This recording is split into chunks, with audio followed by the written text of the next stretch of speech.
Salut, et bienvenue sur la chaîne YouTube du cabinet LDJ SARL. Aujourd'hui, nous parlerons la distinction entre le bail à usage d'habitation et le bail à usage professionnel. Alors, n'hésitez surtout pas à aimer la vidéo, à la partager et à vous abonner. C'est fait? On commence.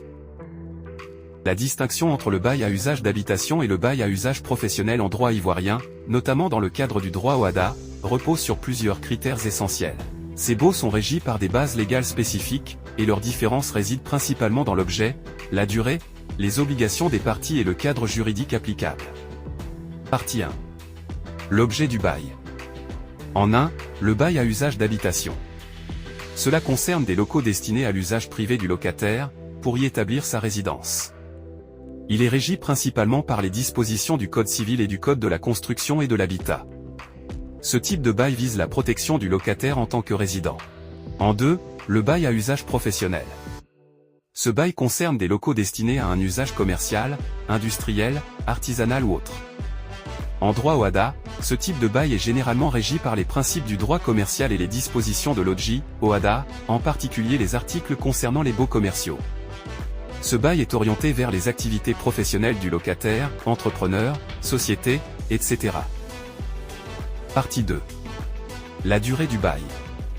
Concernant le bail à usage d'habitation, il peut être conclu pour une durée déterminée ou indéterminée, mais il est habituellement renouvelé tacitement. La durée minimale pour un bail à usage d'habitation est souvent 1 an, et le contrat est renouvelable sauf notification contraire par l'une des parties.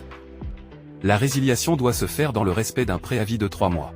En ce qui concerne le bail à usage professionnel, en vertu du droit OHADA, un bail à usage professionnel ou commercial est généralement conclu pour une durée plus longue, souvent de 3, 6 ou 9 ans.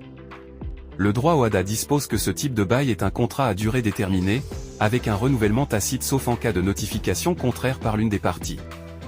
Si le bailleur ne souhaite pas renouveler le bail, il doit respecter un préavis de 6 mois.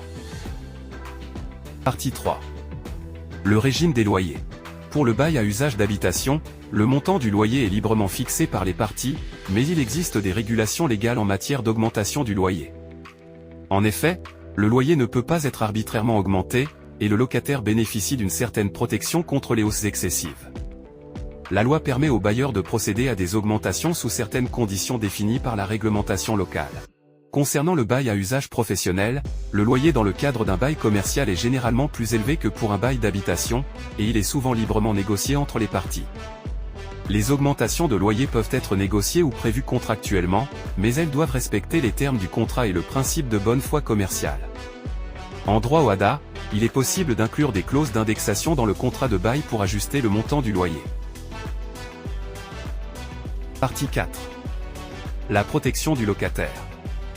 En cas de bail à usage d'habitation, le locataire bénéficie d'une protection accrue en raison de la nature de ce bail. En cas de résiliation, le bailleur doit respecter un délai de préavis et justifier de motifs légaux.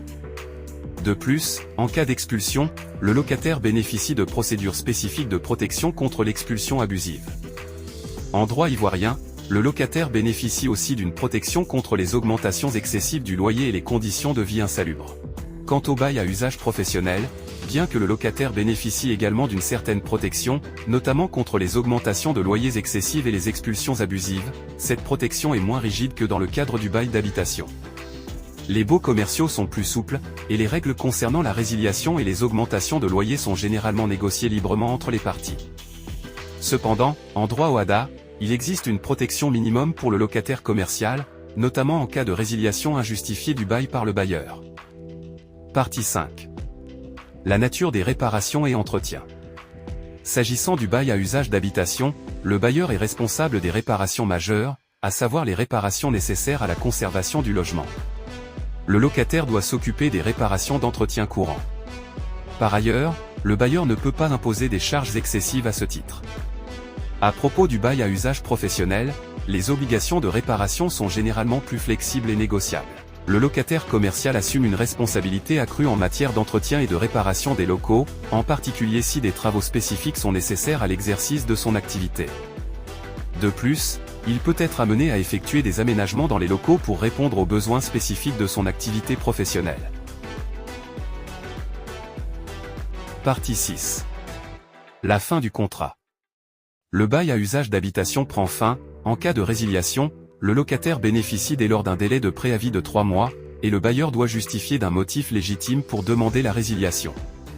L'expulsion doit respecter des procédures strictes, et le locataire peut, dans certains cas, demander un renouvellement tacite du contrat. Pour ce qui est du bail à usage professionnel, la résiliation d'un bail commercial est régie par des règles spécifiques, notamment la possibilité de non-renouvellement ou de renouvellement tacite. Le bailleur doit notifier son intention de ne pas renouveler le contrat au moins 6 mois avant la fin du contrat. En cas de contestation, des indemnités peuvent être dues. Partie 6. La fin du contrat. Le bail à usage d'habitation prend fin. En cas de résiliation, le locataire bénéficie dès lors d'un délai de préavis de 3 mois, et le bailleur doit justifier d'un motif légitime pour demander la résiliation. L'expulsion doit respecter des procédures strictes, et le locataire peut, dans certains cas, demander un renouvellement tacite du contrat. Pour ce qui est du bail à usage professionnel, la résiliation d'un bail commercial est régie par des règles spécifiques, notamment la possibilité de non-renouvellement ou de renouvellement tacite. Le bailleur doit notifier son intention de ne pas renouveler le contrat au moins 6 mois avant la fin du contrat. En cas de contestation, des indemnités peuvent être dues.